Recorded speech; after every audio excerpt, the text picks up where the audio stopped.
The Will Reading and the Hidden Letter from Grandpa. My name is Claire Daniels, and if you asked me what I remember most about that will reading, it wouldn't be the $10 million check my sister received or the way my parents beamed with pride when they handed it to her. I'd tell you this: I remember staring at the polished oak table, trying to keep the pounding in my ears from drowning out the lawyer's voice. A good daughter, worthy of everything she's earned, my father said, turning toward my sister, Evelyn. My mother smiled, tight-lipped and perfectly composed, the way old-school Southern women always do, like a porcelain doll with practiced grace. As for me, I got a single sentence. "You're grown now, you can take care of yourself, can't you?" I wasn't surprised. Truly, I wasn't. I didn't cry. I just felt a coldness in my spine. Even sitting in that room, I felt like a ghost in my own family. The family lawyer, Mr. Kent, was wrapping up the meeting when a chair scraped from the far end of the room. A man stood, older, dressed in a gray suit, holding a weathered envelope, creased and faded like it had been hidden for a long time. I'd never seen him before, but his eyes, they were deep, steady, and heavy, like he was carrying a truth no one else had dared to touch. "There's one final document," he said calmly. "Henry, father of Margaret Daniels, left a personal note with specific instructions. It is only to be opened when all family members are present." My mother stiffened. My father cleared his throat. Evelyn narrowed her eyes like the envelope was something filthy.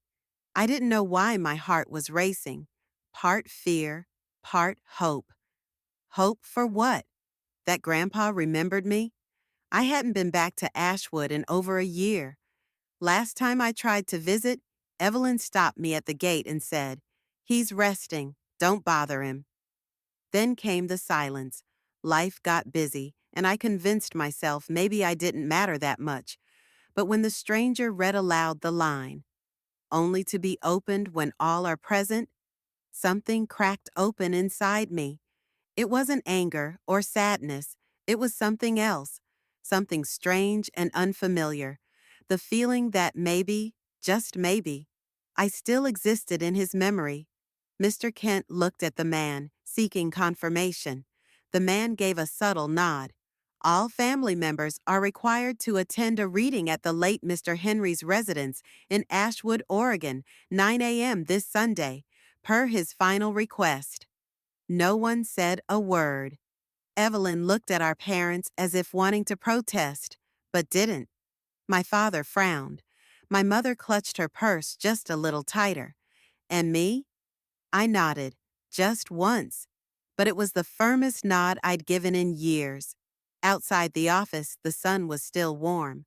I stood on the steps, watching cars pass, feeling oddly light and heavy at the same time. I didn't know then that the envelope would unleash a storm, not just a storm of buried secrets and long-rotting lies, but a storm strong enough to wash away the shame I had swallowed for years. But I knew this much. This time, I would go. I would return to the little house in Ashwood, where Grandpa used to sip coffee and read the morning paper, where I once chased chickens around the backyard when I was 6. The last time I saw him, he asked, "Are you doing okay, sweetheart?" And I had only smiled and walked away. I didn't know if he remembered that, but now I knew he remembered me, and I needed to hear, clearly, fully, what he had left behind. For me. Returning home and uncovering the hidden truth. I returned to Ashwood on a misty Sunday morning. The air was crisp, heavy with the scent of wet earth and pine, just like I remembered. But my heart was tangled, caught between nerves and something that felt a lot like grief. The taxi stopped at the gate of the old farmhouse, the one I once called the safest place in the world. The house hadn't changed, its roof slightly worn, the porch still lined with flower pots, the willow tree bending low along the fence, but everything felt distant, like time had cast a layer of silence over everything I once knew. I stepped out, gravel crunching beneath my boots, and walked slowly toward the porch. I could still picture Grandpa there in his white t-shirt, holding a cup of coffee and the morning paper. The memory hit me like a gust of cold wind. I knocked gently. Nothing. Then again. The door creaked open, and there she was, my grandmother. Her voice was sharp and steady, exactly as I remembered. "So you finally found your way back, huh?"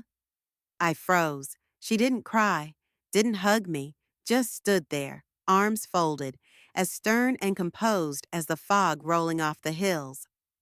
"Hi, Grandma," I said softly.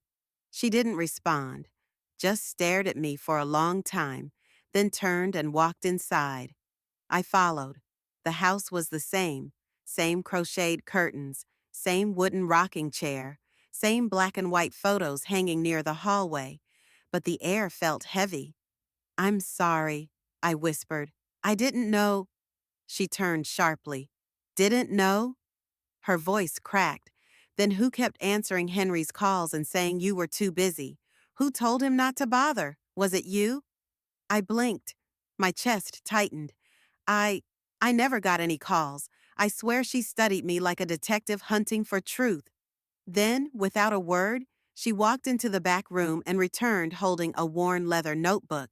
She placed it in my hands. "Read it," she said. I opened the book and my heart nearly stopped. The first page was Grandpa's handwriting, the same neat script he once taught me as a little girl. The page read, "Claire Daniels, called on March 12th, 14th, 16th, no answer." But the number wasn't mine, not even close. I stammered, "Grandma, this isn't my number. I've had the same number since college." Her hands trembled. Her eyes flickered. "They told us you changed it, that you didn't want to be disturbed, that you were ashamed." I felt like I'd been punched. They meant Mom, Dad, Evelyn. I sank into the old sofa, still clutching the notebook. "I came in March," I said quietly. "I stood outside the gate. Evelyn told me no one was home, that you were both away." Grandma's voice was softer now. "We never left. Henry couldn't even walk by then. He waited for you. He asked for you every day. He thought you didn't care anymore." And that was it. I broke. I cried. Not the quiet, held-back tears I'd grown used to, but the kind of crying that steals your breath, the kind that rips through your ribs and leaves you raw. "I came to the church that day," I sobbed, "for his service, but it was empty. The funeral was held at 9, she said, voice barely above a whisper. "I told them to let you know, but they said you weren't coming, that you didn't care." Her eyes filled with something that looked like guilt or regret, or maybe both. I sat beside her and reached for her hand. She didn't pull away. We sat there in silence, two women carrying pain that had been fed by lies. But in that silence, something shifted. For the first time, I felt her choose me. After a long while, she stood, her back still straight, her eyes firm. "I'm calling them," she said, "all of them." "Who?" I asked, wiping my face. "Your parents, your sister, the lawyer. They're coming here, to this house, where Henry lived and where he died." I didn't argue, just nodded. She walked to the old rotary phone on the wall, Grandpa's favorite. The familiar clicking of the dial filled the room. Outside, the wind stirred through the trees. Inside, I could feel the storm begin. And this time, I wasn't running. Confrontation and the real will, Grandpa's letter revealed. That afternoon, the old farmhouse felt like it was holding its breath. I sat at the same wooden table where Grandpa used to sip his morning coffee and explain the life cycle of bees to me. Grandma brewed a pot of tea, quiet and focused. Neither of us spoke. Not until we heard the car pull up the gravel path. Heels clicked on the wooden porch. "Still smells like mothballs." Evelyn's voice rang out, sugary sweet with a hint of venom. My father followed behind her, his voice gruff. You called us back for this, Mom? Everything's already been decided. My mother, polished as ever, said lightly. Didn't we already resolve this at the lawyer's office? I stayed in the kitchen, my palms pressed against the cool table, sweat pooling beneath them. They didn't know I was here, not yet. They didn't know I was about to witness the unraveling of a story they'd carefully kept hidden. Sit down, Grandma called from the living room. Mr. Kent will be here any minute. My father paused. The lawyer? What's this about? There's something Henry left behind, she said firmly, and you're all going to hear it. The door creaked again, and Mr. Kent entered, briefcase in hand. I felt a knot tighten in my chest. Claire, Grandma said, come join us. I rose slowly. I didn't lower my head. I didn't apologize. I walked out, eyes steady, and faced them. All three heads turned. Evelyn froze, her expression twisting. My mother's lips parted, but no sound came.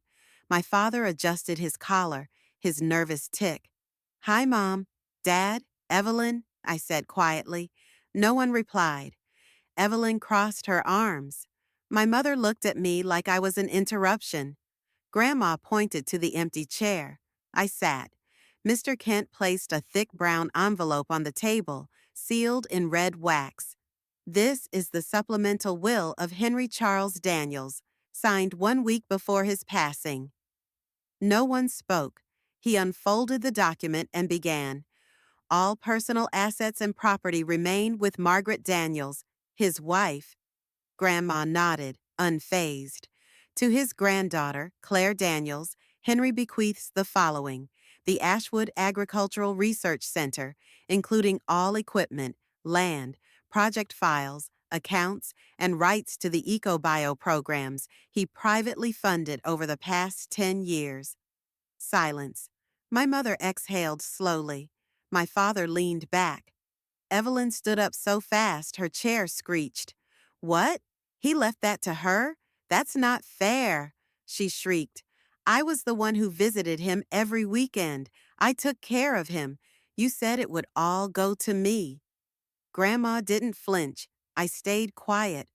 My hands were trembling in my lap, but my voice never rose. Mr. Kent raised his hand. There's one more item, Henry's handwritten letter to Claire.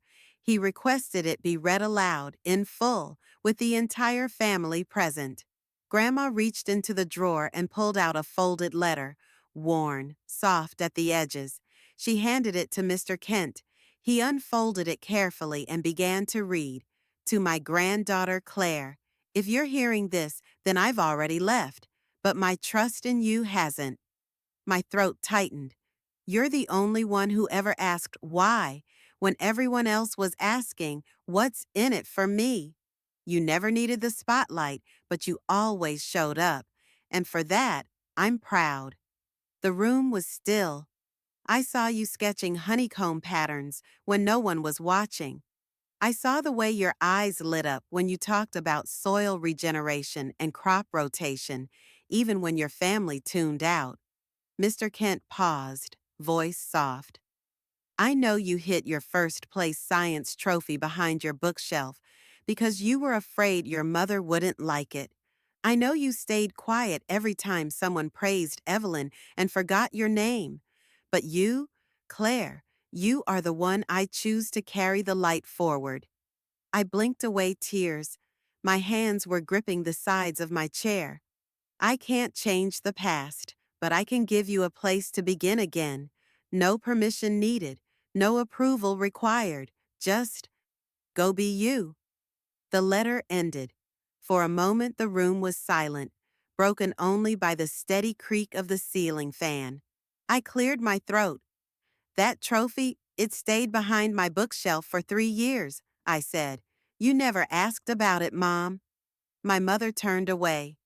You always said I was making up stories, I told Evelyn. You said I played the victim. But the truth is, you never once asked me what I needed. You just feared I might outshine you. Shut up, Evelyn screamed. You're still that whiny little brat who cried for attention. Grandpa always coddled you. No, I replied calmly. He saw me. You never did. My mother stood, voice cold. Claire, airing family matters like this is disgraceful. Grandma cut her off. What's disgraceful is pretending this family wasn't broken, and I won't be part of that silence anymore. My parents fell quiet. Evelyn stormed out, slamming the screen door behind her. I stood, the weight of years lifting from my rebuilding, redemption, and the quiet return of legacy. I first visited the Ashwood Agricultural Research Center on a warm September afternoon. It sat quietly between two ridgelines, surrounded by rows of old coffee shrubs and tall grasses swaying in the breeze. It wasn't flashy or high-tech, just a cluster of weathered buildings with red tin roofs nestled into the land like they belonged there. But as soon as I stepped onto that soil, I felt it, my grandfather's presence. Everything he left behind was there: repurposed irrigation systems, compost bins made from rain barrels, plant journals stacked neatly in crates.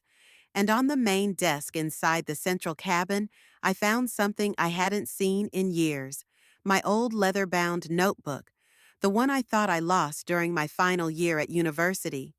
It had the same frayed edges, the same cracked spine, and the first page still held his handwriting in blue ink. Write down what others don't understand.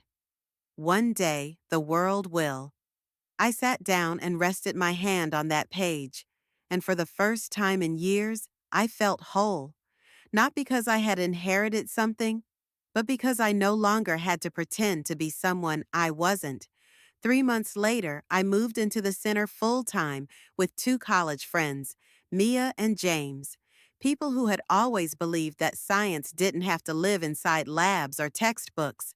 Together, we restored the solar panels, rebuilt the greenhouse frames, and launched a small pilot project, the Little Scientists Initiative, bringing hands-on science workshops to underfunded rural schools.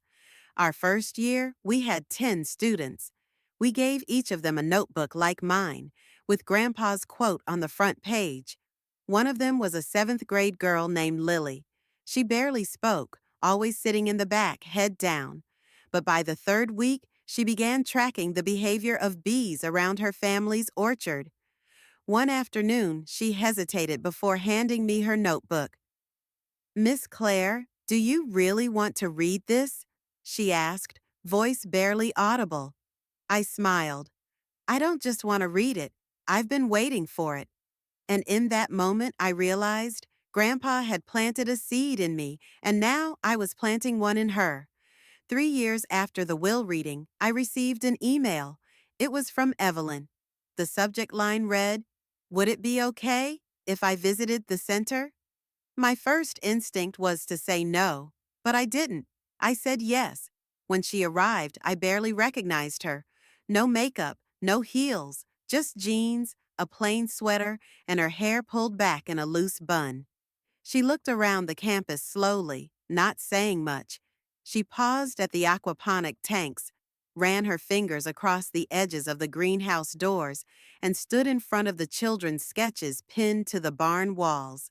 "Can I help with something?" she finally asked. I waited a beat, then nodded. She began volunteering on weekends, teaching public speaking and presentation skills to the kids, something I was never good at. They started calling her Ms. V, short for rewrite. She never apologized, not with words. But she showed up early, she listened, she stayed late, and for me, that was enough. 6 years after Grandpa passed, the center had grown into something he would have been proud of. 3 biological gardens, 2 research wings, and partnerships with 4 universities. I found myself standing on stage at a sustainable agriculture conference, a small, weathered pocket watch tucked in my jacket. Grandma had given it to me last year. Inside the lid was a photo of Grandpa and me from when I was 10, standing beside my first hand built beehive. The watch still ticks, and so do I. I keep writing, keep planting, keep answering the why questions others are too afraid to ask. Because now I understand legacy isn't what you hold on to. Legacy is what you pass on to the right person at the right time in the right way. Ending, message, reflection, and call to action. Sometimes the deepest wounds aren't the ones we can see, they're the ones carved in silence, in moments when you're left out of conversations, overlooked in family rooms, or made to feel invisible in the very place that should feel like home. Claire spent years believing that if she just stayed quiet, worked harder, and needed less, maybe she'd finally earn a place at the table. But sometimes, the truth is not that you weren't good enough. It's that you were asking for love from people who never learned how to give it. Her grandfather didn't leave her money or praise. He left her something much rarer, space. A space where she didn't have to earn love, where she could be seen without conditions, without masks. And the most powerful part of her story isn't that she stood up, but that she reached back and helped others stand too. Because legacy isn't what we keep, it's what we pass on. Through presence, through belief, through choosing someone when the world doesn't. If this story touched something in you, leave a comment. Share it with someone who needs to hear they're not alone. And if you've ever been the one left out, the one overlooked, your voice matters. Please don't forget to like this video, subscribe to the channel, and join us for more stories that help us feel a little more seen. Until next time, take care of yourself, and in case no one's told you today, you are enough, just as you are.